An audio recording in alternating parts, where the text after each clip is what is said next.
చూస్ Country Delight, live better. ఇప్పుడే Country Delight యాప్ని download చేసుకోండి. పాప ఒక 10-year-old పాపది మర్డర్ జరిగింది. Very sad incident. అండ్ ఆ రిపోర్ట్ అయిన వెంటనే we started the investigation. But ఒక 3 days వరకు మనకి ఉన్న అవైలబుల్ క్లూస్, ఉన్న వాట్ ఎవర్ టెక్నికల్ ఎవిడెన్స్, దాని ద్వారా మనకేం బ్రేక్ త్రూ రాలేకపోయింది. సో ద ఇన్వెస్టిగేషన్ మళ్ళీ రైట్ ఫ్రమ్ బిగినింగ్ చేస్తూ ఉంటూ వెళ్ళాం. ఏమైనా క్లూస్ వీఆర్ మిస్సింగ్ అవుట్ అది చూస్తూ ఉంటూ వెళ్తే నిన్న we got a breakthrough in that case.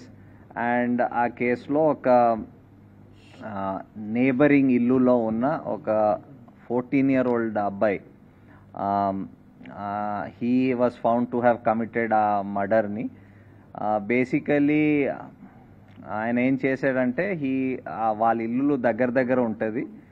So వీళ్ళ టెర్రస్ నుంచి వాళ్ళ టెర్రస్ వరకు విదౌట్ ఎనీ ప్రాబ్లం వెళ్ళిపోవచ్చు, దూకి వెళ్ళిపోవచ్చు. సో ఆయన ప్రకారం ఆయన దూకేసి అక్కడ వెళ్ళి ఒక క్రికెట్ బ్యాట్, వాళ్ళ ఇంట్లో ఒక క్రికెట్ బ్యాట్ ఉంటుంది, ఆ క్రికెట్ బ్యాట్ దొంగతనం చేయడం అని, అది ఆయన దగ్గర పెట్టుకోవడం అని అనుకొని వెళ్ళాడు. సో అది వెళ్తప్పుడు అక్కడ అది బ్యాట్ తీసుకొని బయటకు వస్తప్పుడు ఆ పాప హ్యాస్ సీన్ హిమ్. చూసినాక వెంటనే అరిచింది. అరుస్తే ఈయన భయపడి ఇమీడియట్లీ ఆమెకి అక్కడ ఇంట్లో బెడ్రూమ్లో తోసేసి అక్కడ ఆయన దగ్గర ఉన్న ఆయన ఒక నైఫ్ పట్టుకు వెళ్ళాడు. సో ఆ నైఫ్తో he stabbed her and then వచ్చేసాడు. అండ్ ఇన్ఫ్యాక్ట్ మనకి తర్వాత ఇన్వెస్టిగేషన్ డీటెయిల్లో చూసేటప్పుడు మన ఐఓస్ రియలైజ్ దట్ ఇనీషియల్ స్టేజెస్లో కూడా ఎగ్జామిన్ ఆయనతో మాట్లాడేటప్పుడు he had actually misled the investigators by telling that నాకు వినిపించింది, పాప అరిచినట్టు వినిపించింది. అండ్ 10 o'clock అలా he try to tell some story around that. So but అది అప్పుడు డిఫరెంట్ సర్కమ్స్టాన్సెస్ ఆ ఇన్వెస్టిగేషన్ చేస్తుంటూ అది తెలిసింది తర్వాత.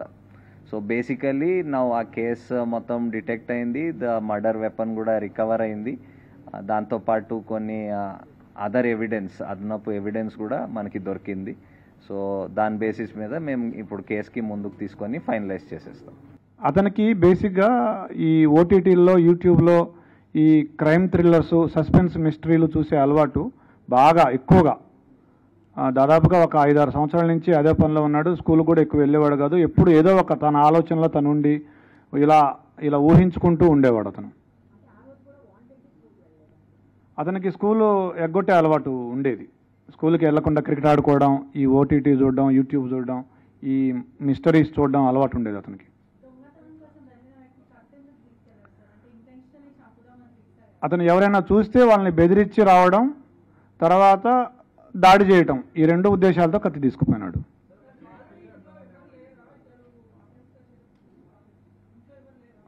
ఉన్నారు ఇంట్లో, వాళ్ళ నాన్నున్నాడు, వాళ్ళ సిస్టర్స్ ఉన్నారు, వాళ్ళ ఇంట్లో ఉన్నారు. వాళ్ళ మదర్ లేదు కానీ మిగతా వాళ్ళు ఉన్నారు.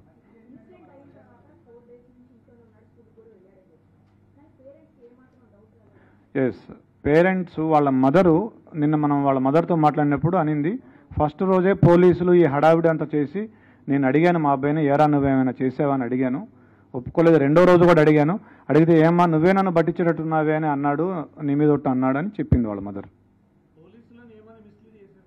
పోలీసుల్ని ఆ రోజు మేము ఫస్ట్ రోజే అతన్ని క్వశ్చన్ చేసాం. ఎందుకంటే రెండింటికి జస్ట్ 2 అడుగుల దూరం ఉంటుంది, ఆ ఇంటికి ఈ ఇంటికి పిట్టగోడకి. మేము క్వశ్చన్ చేసాం ఆ ఇంట్లో ఉన్న వాళ్ళని. 3rd, 4th ఫ్లోర్లు, వీళ్ళు 4th ఫ్లోర్లో ఉంటారు, 3rd ఫ్లోర్ నుంచి వెళ్ళొచ్చు. పోలీసులకి మాకేం చెప్పారంటే ఆ రోజు, నాకు 10:15 ఆ టయానికి డాడీ అని గట్టిగా అరుపులు వినిపించాయి అని చెప్పాడు.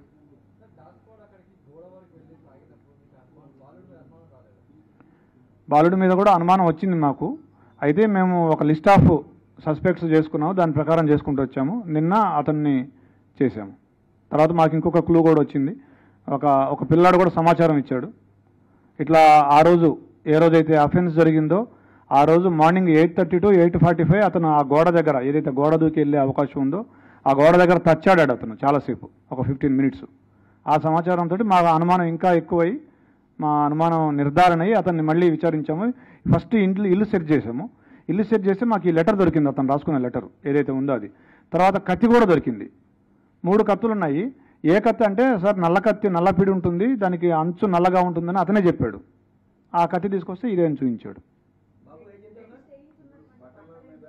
బట్టలు ఏం చేశాడంటే అతను అఫెన్స్ చేయగానే ఆ కత్తి అక్కడే కడిగేసి గోడ దూకి మళ్ళీ ఇంట్లోకి వెళ్ళేటప్పుడు వాళ్ళ నాన్న సిస్టర్స్ ఉన్నారు, వాళ్ళు ఏమైనా చూస్తారేమో అని ఆరేసిన షర్ట్ తీసుకొని ఇట్లా అడ్డం పెట్టుకొని ఇంట్లోకి వెళ్ళి బాత్రూంలోకి వెళ్ళి స్నానం చేసి ఆ టీషర్టు ప్యాంటు 2 వాషింగ్ మెషిన్లో వేసాడు.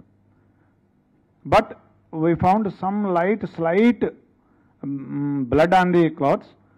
We have called a special investigation team, forensic team. వాళ్ళు స్పెషల్ లైటింగు, స్పెషల్ స్పెట్స్ వాడి they are able to found it.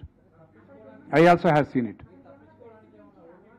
Yes. అతనికి ఒక కుందేలు ఉండేది. ఆ రోజు ఆ కుందేలు కూడా చనిపోయింది. 11:30కి మేము టైం లేని కూడా తీసుకున్నాం అతని మీద అనుమానం వచ్చాక. అతను 11:30కి బయటికి వెళ్ళాడు ఇంట్లోంచి. 11:30కి ఆ కుందేలుని తీసుకొని డాక్టర్ దగ్గరికి వెళ్తే ఆ కుందేలు చనిపోయింది ఆ రోజు. ఆ స్టోరీ కూడా మాకు చెప్పాడు. 14 years. ఫింగర్ ప్రింట్స్ ఇంకా నిన్ననే జరిగింది, ఇంకా వీఆర్ మ్యాచింగ్ ఇట్. లేదు, మనకున్న సమాచారం మేరకు ఇంతవరకైతే ఏం లేదు. బట్ వాళ్ళ మదర్ చెప్పిన ఒక విషయం ఏంటంటే, అతను 2 months బ్యాక్ అతని దగ్గరికి ఒక ఫోన్ వచ్చింది, సెల్ ఫోను. మేము డబ్బులు ఇవ్వలేదు, ఇతనికి ఎక్కడిది సెల్ ఫోన్ అంటే నేను కొనుక్కున్నా అని చెప్తున్నాడు. డబ్బులు ఎక్కడ ఉంటే చెప్పలేదు. అది వాళ్ళ మదర్ చెప్పిన విషయమే. సో దీన్ని బట్టి మీరు ఏమైనా అనుకోవచ్చు.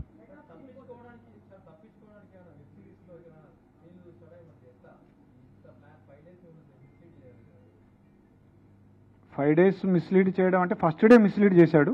మనం మనకి ఇప్పటివరకు టెక్ రాలేదు కాబట్టి మనం అందరిని విచారించుకుంటూ వచ్చే క్రమంలో. So basically it's a very typical case wear మీకు లిమిటెడ్ సస్పెక్ట్స్ ఉన్నారు. బికాజ్ ఆ ఇల్లుకి ఒకే కెమెరా దాని ఆపోజిట్ ఉంది, దాంట్లో ఎవరు వెళ్ళినట్టు కానీ బయటకు వచ్చినట్టు ఆ టైంలో లేదు. So we had very limited number of suspects. Motive ఏం ప్రైమా ఫేసి ఏం మోటివ్ కనపడలేదు.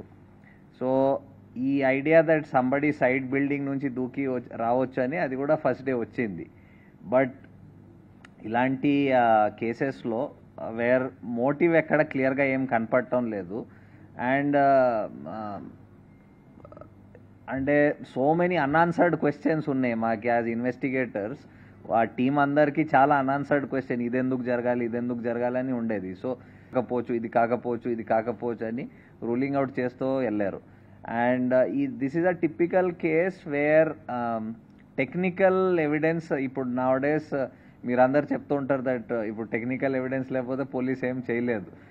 ఇది typical case where there was no technical evidence except the fact that ఆ ఇల్లుకి ఎవరు వెళ్ళలేదు, అది తప్ప ఇంకేం టెక్నికల్ ఎవిడెన్స్ లేదు. So it was very painstaking regular detective work అంటాం కదా, ఇన్వెస్టిగేషన్ వర్క్. అదే repeated same thing going over the same thing again and again చేసి అది బ్రేక్ త్రూ వచ్చింది. సో ఇమ్మీడియట్లీ మీకు ఎన్ని క్వశ్చన్స్ వచ్చినాయి, మాకు దానికంటే ఎక్కువ క్వశ్చన్స్ ఆ ఫస్ట్ డే వచ్చినాయి. బట్ ఆ క్వశ్చన్స్కి ఆన్సర్స్ ఇంత ఇమ్మీడియట్లీ ఏం రాలేదు. I think the short report వచ్చింది which indicated the cause of death, అది వచ్చింది, అంతవరకు వచ్చింది. అది కూడా అడిగాము. ఇది 2వసారి అని చెప్తున్నాడు. అంతకుముందు కూడా ఒకసారి వెళ్ళాను, ఇది 2వసారి ఇట్లా వెళ్ళానని చెప్తున్నాడు. ఈ డిసీజ్డ్ తమ్ముడు ఎవరైతే ఉన్నారో సద్విన్ ఆ పిల్లాడు, అతను కూడా అడిగాము. అతను కూడా ఏం చెప్పట్లేదు మనకు.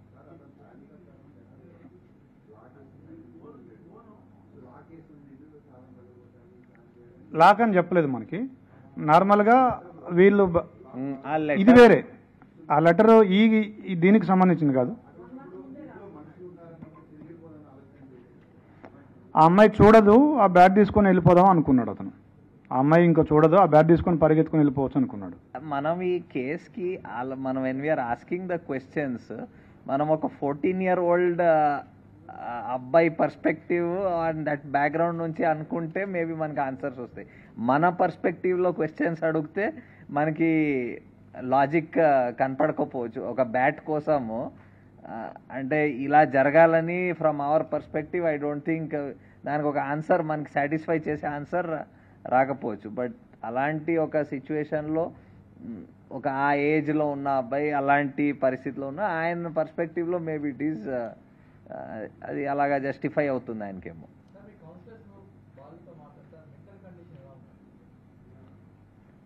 ఇంకా వీళ్ళు I think we'll do that slowly. ఇప్పుడు నిన్న just we got the breakthrough, we'll put up ఈ court related matters will take up, then definitely professional help whatever ఆయనకి ఆయన థాట్ ప్రాసెస్ అవన్నీ అర్థం చేసుకోవడానికి will take. Because is a juvenile, he will go to a juvenile.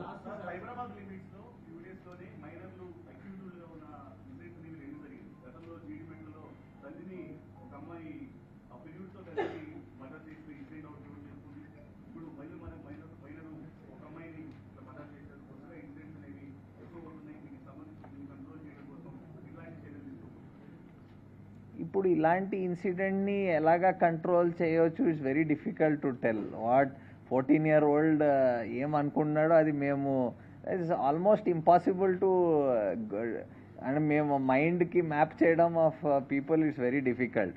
Unless crime usually control ఎలాగవుతుంది when previous occurrence or history అలాగుంటే control అవుతుంది. కానీ when a individual decide something in his mind, ఇలాంటికి there is no way of anybody,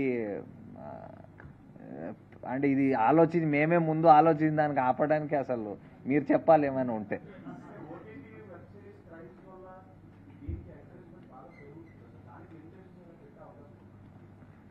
ఇప్పుడు we are living in the age of information, open information. మీరు OTT చూస్తారా, web series చూస్తారా, చూడరు, మీకు నచ్చినా నచ్చపోయినా you are one, this device is connects you to so many things. Whether అది for specially for పిల్లలకి parents have to exercise that caution. స్కూల్లో అది ఎంత యాక్సెస్ ఇవ్వాలి, దాంట్లో ఏది మంచి ఏది చెడ్డ అది చెప్పడం, అవన్నీ it is a process which takes place at home, which takes place at school. So మనం ఈ ద్వారా ఇవి చెప్పడం దీని ఒక ఉద్దేశం ఏమంటే అందరికి తెలవాలి ఇలా జరుగుతుంది. సో మనం as a society, as families, as schools మనం ఏం ప్రికాషన్ తీసుకోవాలి మనం తీసుకోవాలి దానికి.